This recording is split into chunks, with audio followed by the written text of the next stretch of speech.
Hello students, a new trimester has come and our video class today is about some city places and urban problems.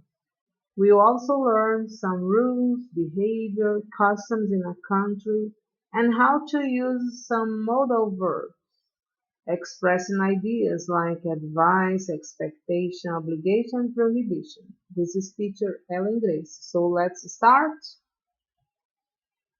As you can see in the picture, this is a proverb or saying.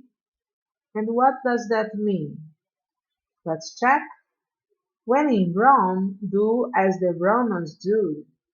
It means when you are in a different country or unfamiliar situation, follow the customs, rules, and behavior of the people around you.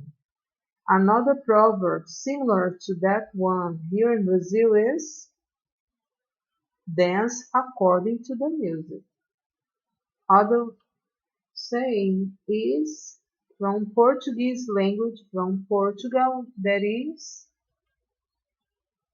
in a frog's house or in a frog's land, squaring like it does. Did you get the idea?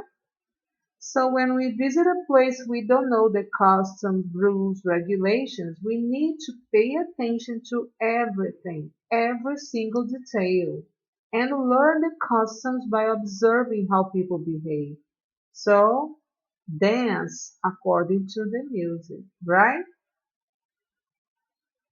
Let's go on. Which customs, rules, or behavior might visitors to your city find different from their own? Every culture has its own traditions, habits, laws. Some customs may be similar, but others may be very different and even incomprehensible. Sometimes it's really embarrassing to a person who is visiting a country for the first time. So we have cultural shocks. All over the world, we have different ways to greet people. But when it comes to greetings in Brazil, we show a lot of affection. People in Brazil hug and kiss in public places, and the cheek kiss is a very common habit. In fact, three kisses on the cheek. In Japan, they don't touch each other. They just bow as a formal way to show respect and greet each other. The same way in Brazil is in Italy. People there hug and kiss in public places. On the other hand, Americans don't. They are formal. In presentations, they just shake hands. Brazilian people are friendly and use body language a lot to communicate. But we need to be careful. Some gestures have different meanings in other countries. And here we have 5 tips to deal with cultural shocks. So these amazing tips for dealing with cultural shock. Be open-minded. Find a hobby, relax your mind. Meet new people. Ask for advice. Get involved. We just need to learn and respect.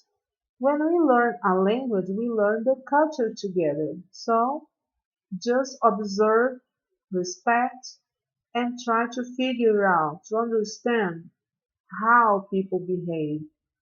Even if you don't agree, but we need to respect, right? Here we have 2 texts, as we talked before, about customs, rules, and regulations in a country that is totally different. We have a text about Anna's story and another about Piotr's story. They are foreign visitors in the US and they really got shocked with different laws and habits from their own. The first one is Anna, she's from Madrid, Spain, and the second one is Piotr. who is Polish. His name means Peter. So let's read their stories and identify which habits or laws they didn't know it was totally different in the United States. Pay attention. Let's check. Anna's story.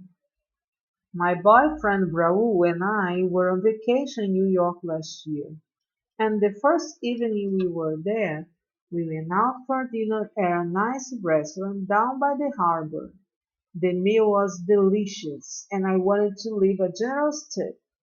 I left a tip in cash, about 10%, which is more than I would leave at home in Madrid.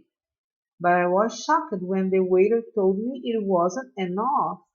He explained that in New York the tip ought to be 20%. He even told us that it was an important part of his salary. Raoul said quietly, "You'd better give him 20%. It's what you're supposed to do here." So I left the tip he wanted, and we left in a hurry. We really hadn't expected dinner to cost that much, and when we got to the taxi stand, we realized we didn't have any money left for a taxi back. It was all kind of embarrassing, but I learned a lesson about New York for my next trip. The other story.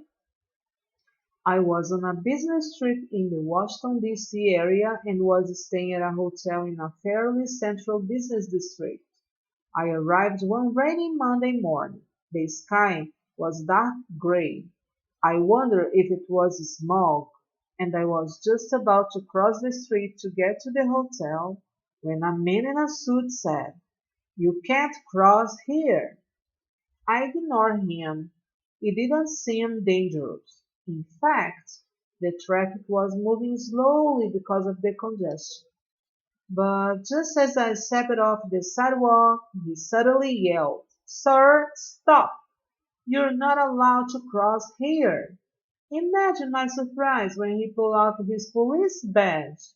I had no idea that the guy was a police officer, and I wasn't aware that in many US cities you have to cross the street at a crosswalk.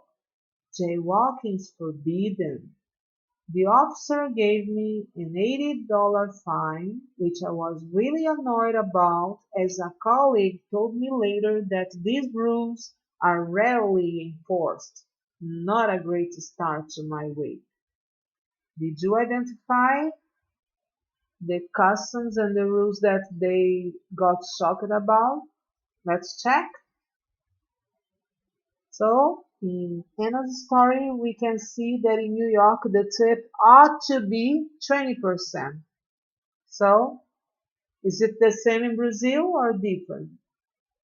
Do we leave a tip about 20% or 10% in Brazil? When you go to a restaurant, do you and your family usually leave a tip?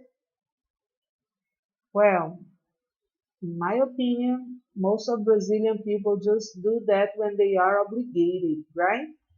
I'm not sure, but I think so. The second one about Piotr's story, the local custom in the US and the rule here is that you have to cross the street at a crosswalk. Can you see in the picture? The list here, you need to cross the street only here in this part of the street. And jaywalk is forbidden. Jaywalking is a dangerous way when you try to cross a street. So you can be causing an accident and people may die. So that's why you pay a fine about 800, sorry, $8. Yeah, $80. In Brazil, is it the same or different? Well, we have crosswalk. We need to respect the laws, especially when you are crossing the street.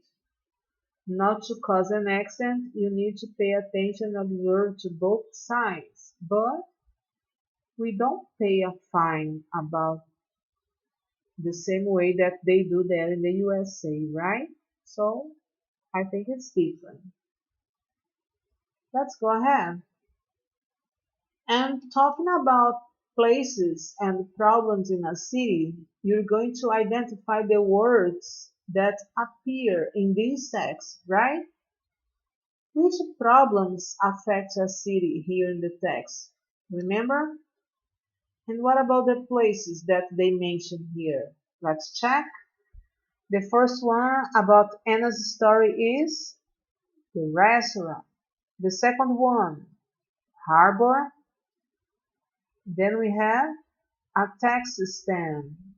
What about the other story? Which places appear in the text? Hotel, two times here. The next one is the business district. And then we're going to talk about the problems in a city. Which do they mention here?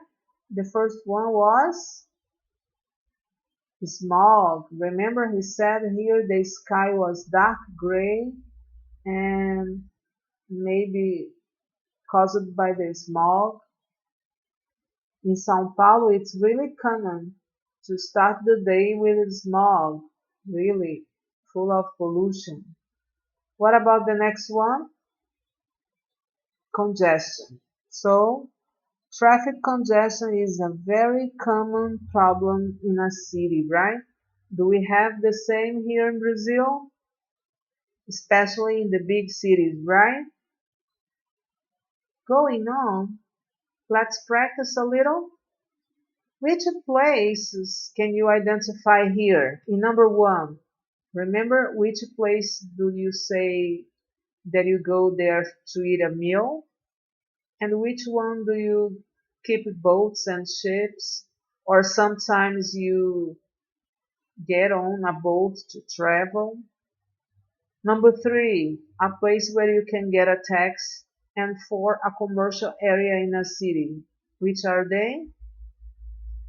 Number one, restaurant. Number two, harbor.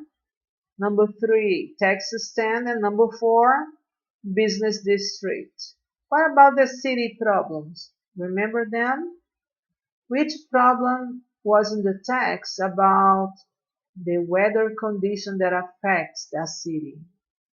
And which is the problem that you can say when the streets are blocked by cars? Remember? Let's check.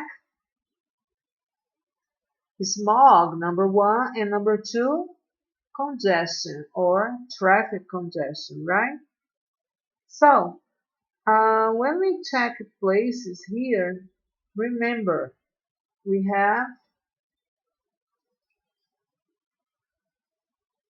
some places here that we are going to learn about. They are in your student's book on page 24 and 25. Let's remember, listen. 3.1 1. Harbor. 2. Residential area. 3. Business district. 4. Industrial area. 5. High-rise building. Or skyscraper. 6. Courthouse. 7. City Hall. 8. Taxi stand. Alright? So these are some of the places that you can see in your book on page 25 and 24. You're going to match the words in the boxes with the pictures, right? As you can see, they are identified here.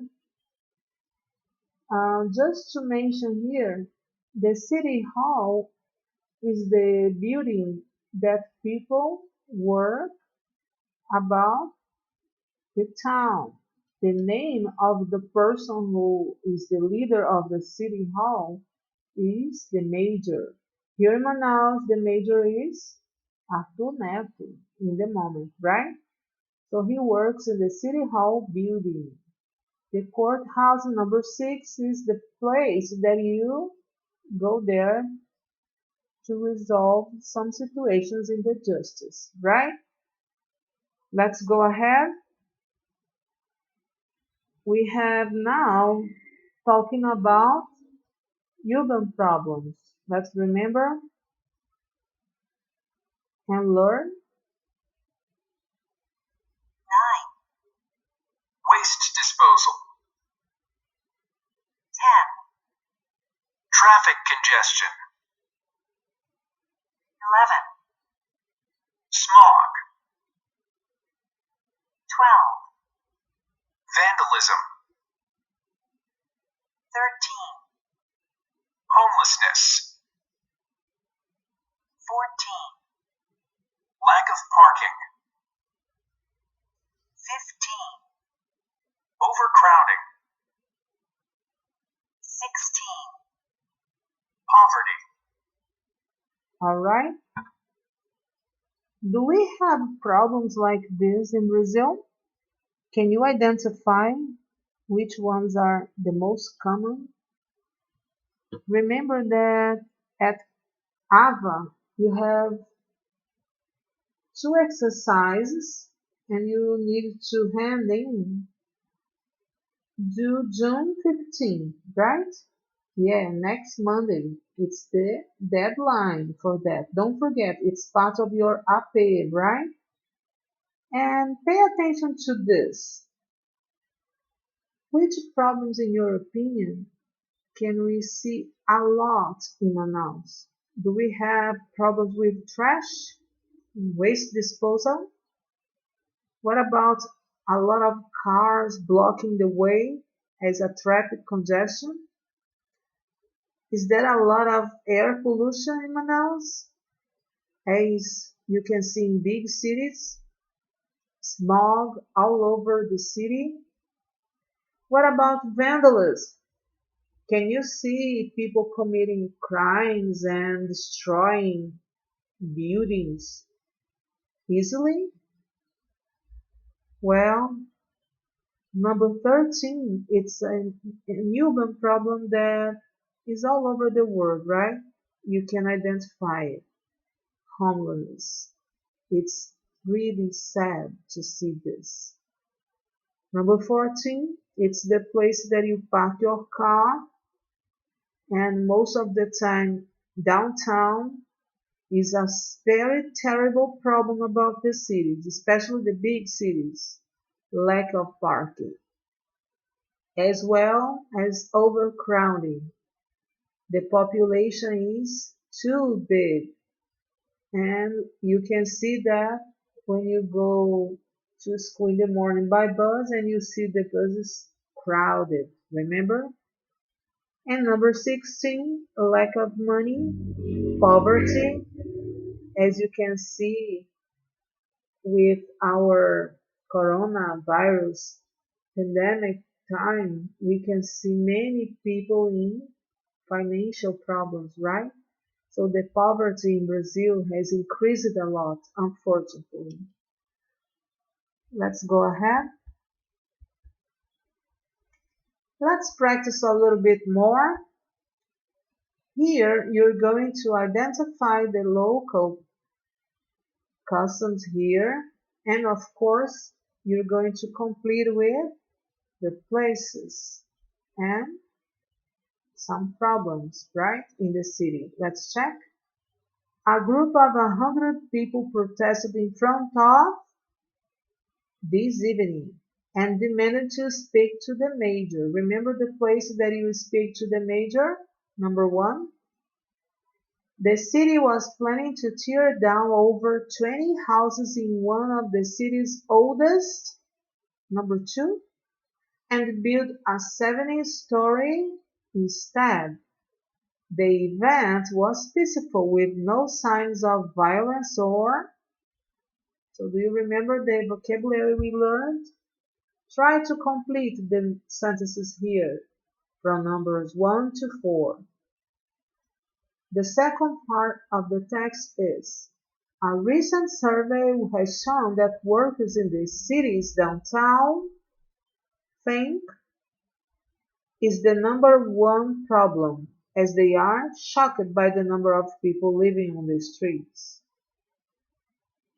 Number 7 came second because of the number of cars, which increased commuting time.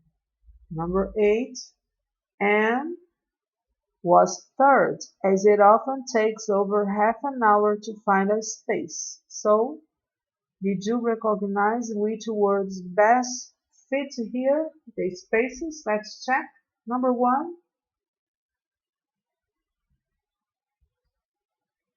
City Hall. Remember, when you speak to the major, you go to the City Hall that we call Prefeitura, right? Major means prefeito.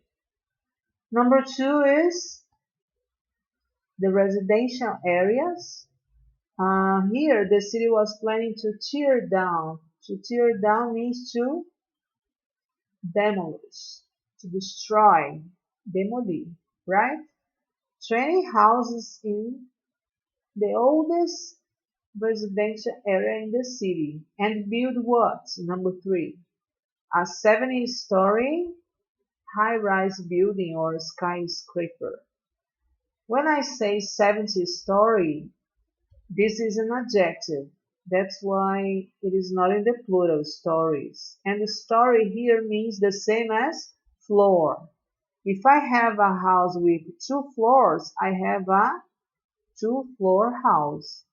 If I have a hotel that has 5 stars, I have a 5-star hotel. 5-star is not in the plural because it's an adjective, just like a 70-story high-rise building, right?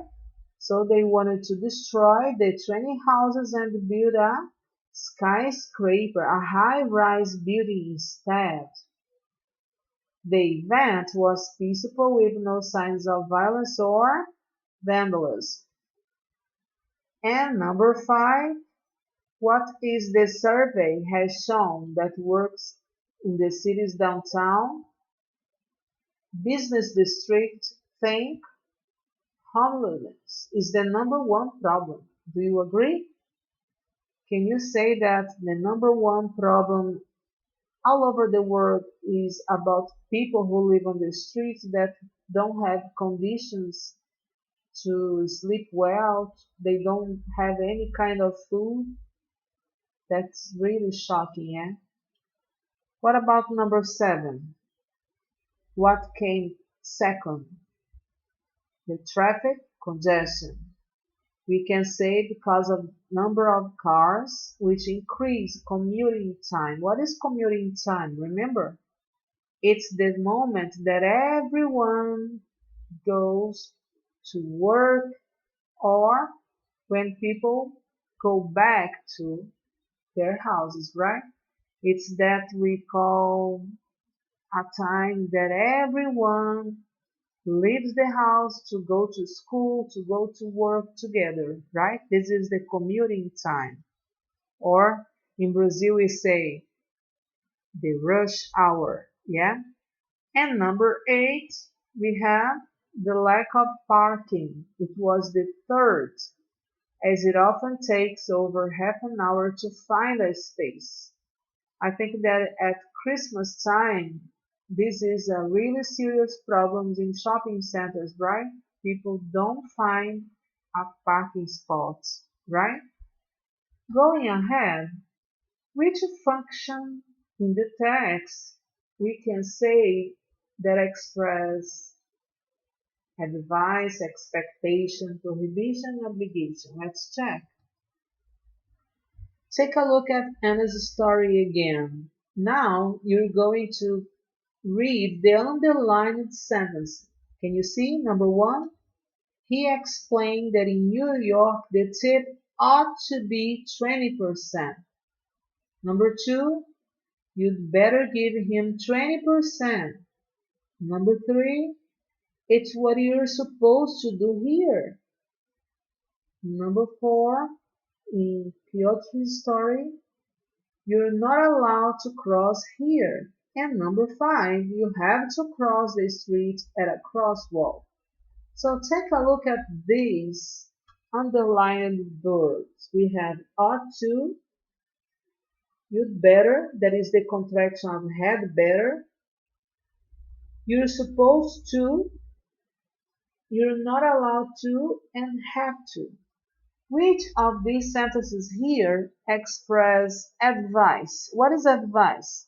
When you give an idea, a suggestion, or you give your opinion to help someone in a problem, right?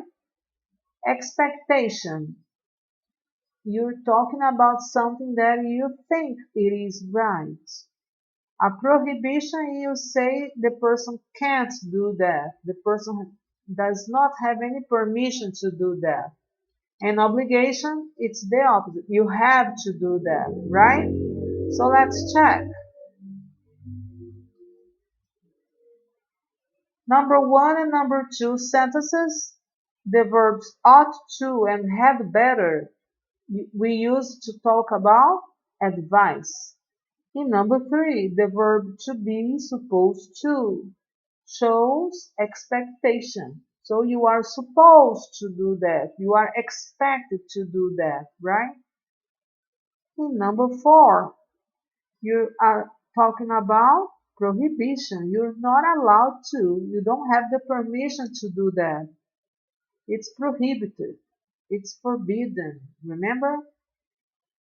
And the sentence number 5 talks about obligation. You have to. So remember these verbs. Ought to, had better, be supposed to, in the negative, not to be allowed to, or to be allowed to have the permission, or you are prohibited, and the obligation, have to, right? Let's check a little bit more about this in the grammar practice.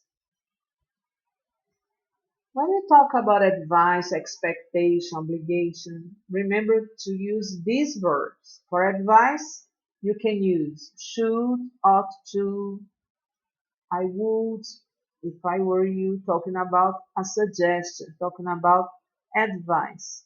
So let's pay attention to the examples.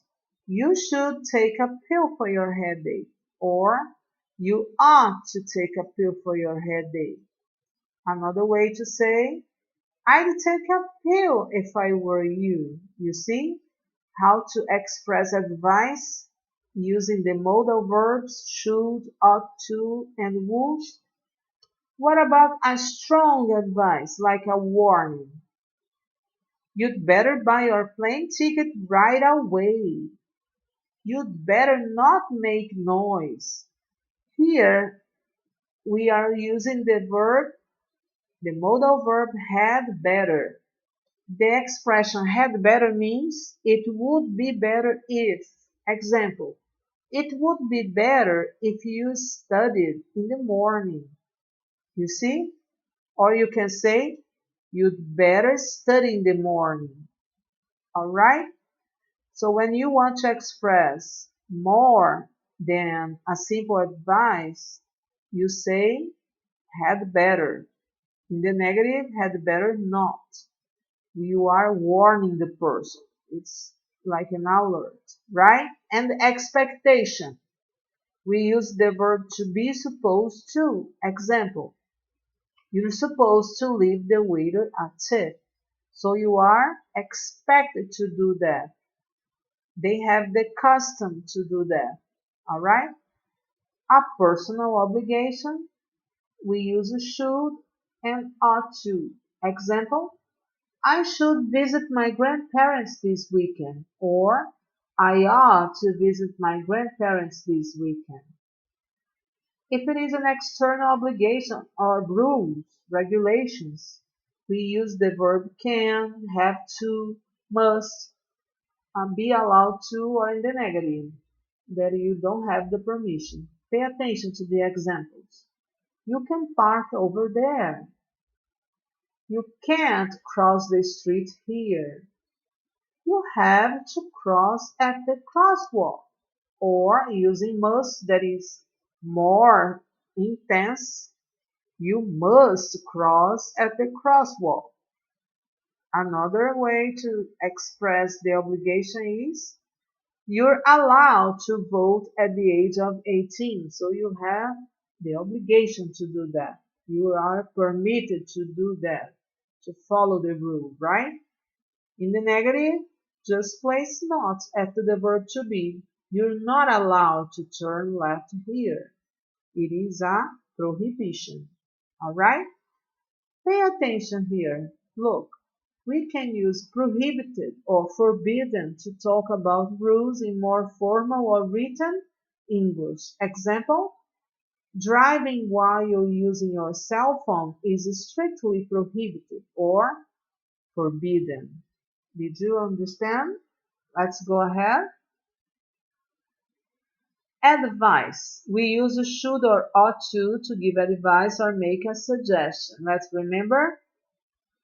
Maybe you should or maybe you ought to try to do things differently. Remember, after should, we don't use to, but the expression ought to, we use the verb in the infinitive. So you say maybe you should try or maybe you ought to try.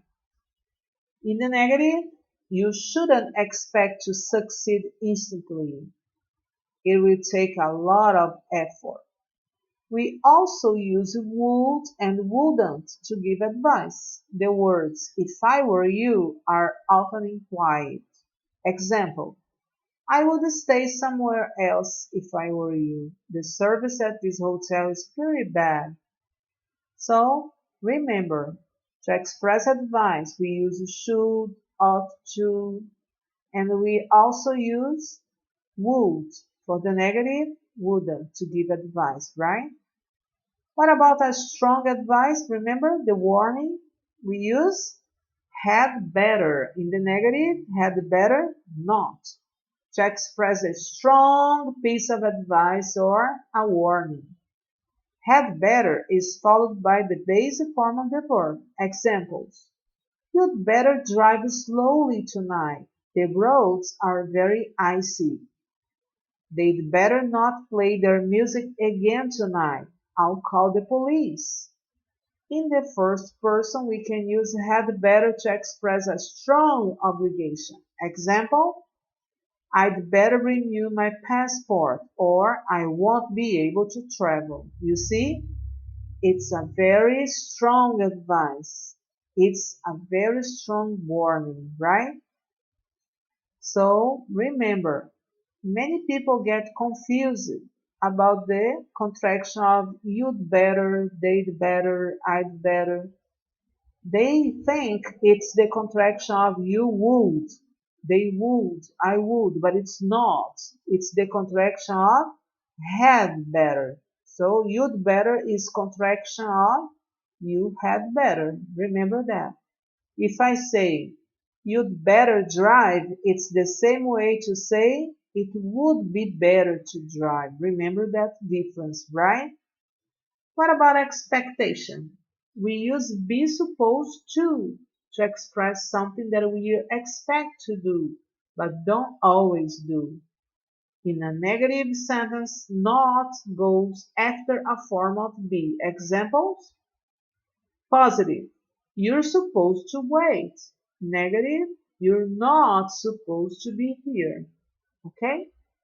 Let's go on. Personal obligation.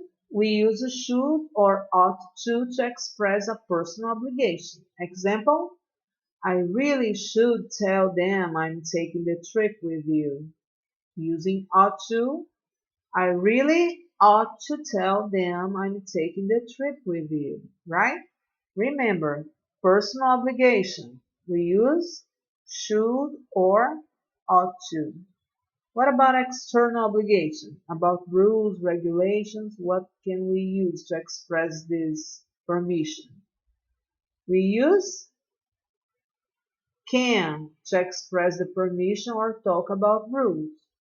And the negative we use can't to express that permission hasn't been granted or it is a prohibition, right? Example: you can go to the front of the line, permission, but you can't use your cell phone in here, prohibition.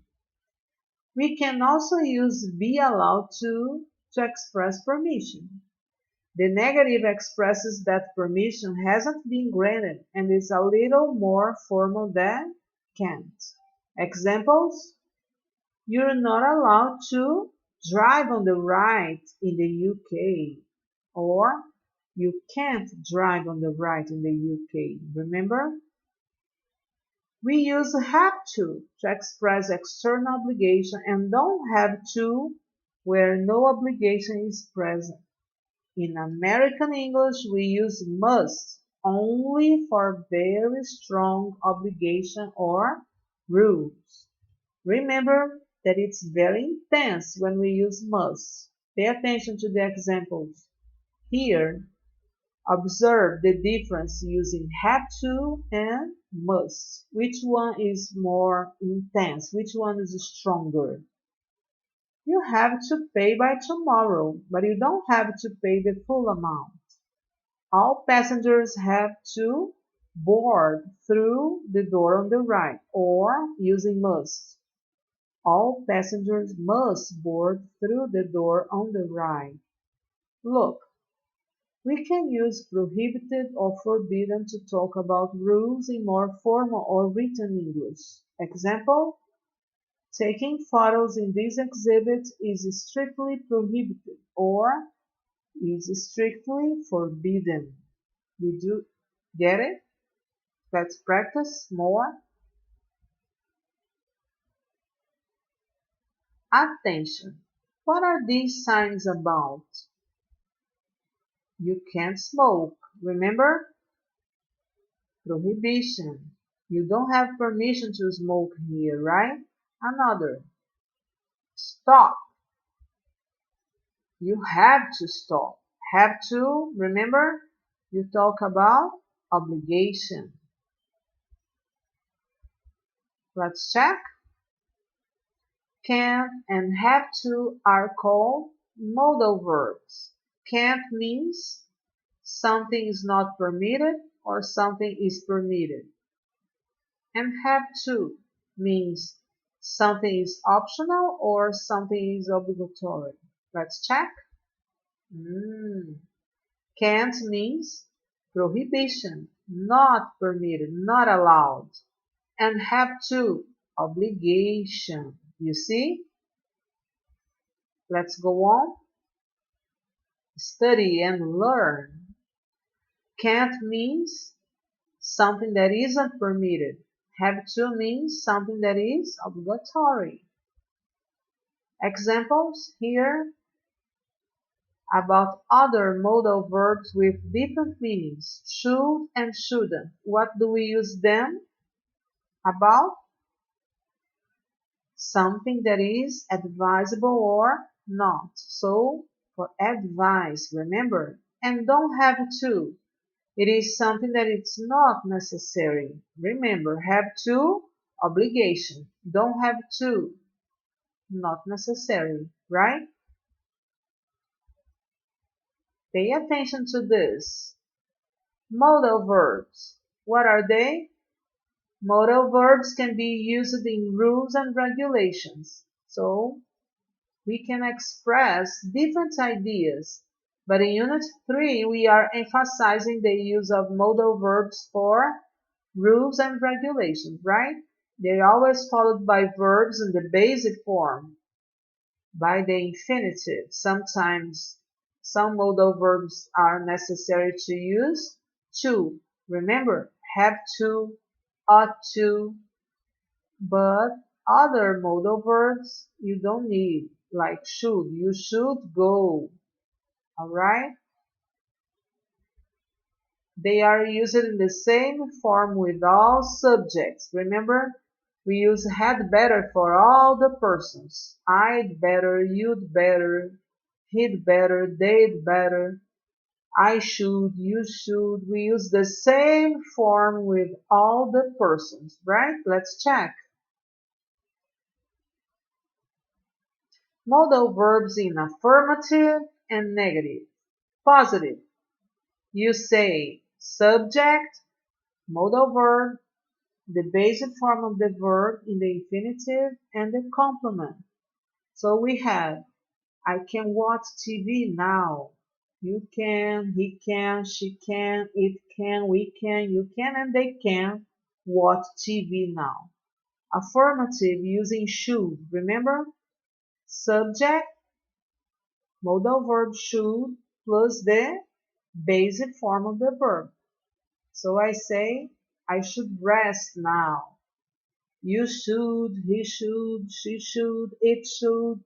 Stop. We should rest, you should rest, and they should rest now. So remember, we use the same way for all the persons. And the verb have to, that is an exception. I conjugate the verb have for all the persons except for he, she, it. For the third person singular in the present, I don't use have, I use has. So I have to pay, you have to pay, but for he, she, it we say he has to pay, she has to pay, it has to pay. In the plural, we, you and they have to pay. What about in the negative? How do you change these sentences to the negative form? Check. Can, you say can't. Should, you say shouldn't. And have to, as it is in the present, we use the auxiliary verb from the present, don't or doesn't. Remember, we use doesn't for he, she, it, but we don't use has. Remember, we don't change the verb after doesn't. So you say, I don't have to pay, but I say he doesn't have to pay. Remember that. Next, for questions. How do we use the modal verbs? They are the same way as the auxiliary verbs. You just change the position. Can and should come before the subject. So you say, can I watch TV now? Can you? Can he? Can she? Can it? Can we? Can you? Can they watch TV now? And should. We just invert the order. Should comes before the subject. When you ask about advice or when you ask about opinions, you ask, should I study verbs? Should he study verbs? You see? What about the verb have to? Remember, have to follows the same rules as simple present tense. In questions, we use the auxiliary verb do or does. Remember, does we use for he, she, or it. Remember, you say, do I have to pay? Do you have to pay? Does he have to pay? Does she have to pay? Does it have to pay? Do we, do you, do they have to pay? Okay? Let's practice. Take a look at these pictures. Think about which piece of advice or which modal verbs you can use to express the ideas connected to these pictures. Think about them and let's check. You say, we can't use our cell phones here, or you're not supposed to use cell phones. The second picture, we can't eat or drink here. In the third one, we can't bring our dogs. Animals are not allowed here. You see? What did we use as modal verbs? We used can't for prohibition, not supposed to for expectation, can't again about prohibition, and in the third one, besides the use of can't, we also used not allowed. You're not allowed to bring animals here. It means that you don't have the permission, that you are forbidden, that you are prohibited to bring animals, right? More examples? Take a look. You have to study harder. You should be quiet here. You see? Have to, obligation. Should, advise. Remember, we can also use must. You must study harder in place of have to when we want to emphasize the intensity of obligation. It's a very strong obligation when we are warning a person. All right? Let's complete some rules here. At school, what do you have to do? Do you remember the obligations that you have to do that at CNN? Long time, yeah? But you have to wear the uniform. Without the uniform, you can't enter the school, right? And something that you don't have to. Think about it. Complete these sentences. A permission, something that you can do, and a prohibition, something that you can't do at school. Can you use the cell phones in the classroom? Can you speak Portuguese in the English class? And something that you should do or in the negative that you shouldn't do at school. Try to complete these rules as a practice. What about at home? You are at quarantine for a long time, yeah? You are missing school a lot, I know about that. But what are some rules that you have to do, that you don't have to, that you can do, that you can't, a prohibition at home, and something that you should do or you shouldn't? Let's try to complete these sentences. Practice. It's important to exercise, right? It's the best way to learn. So, well done. Thanks for your attention. And this is it, our video class about Unit 3A. I hope that you can do all the exercises at AVA. And if you have any questions about this class, please contact me, send a message, talk to me. I'm here available to help you, right? So count on me. See you guys next time. Bye.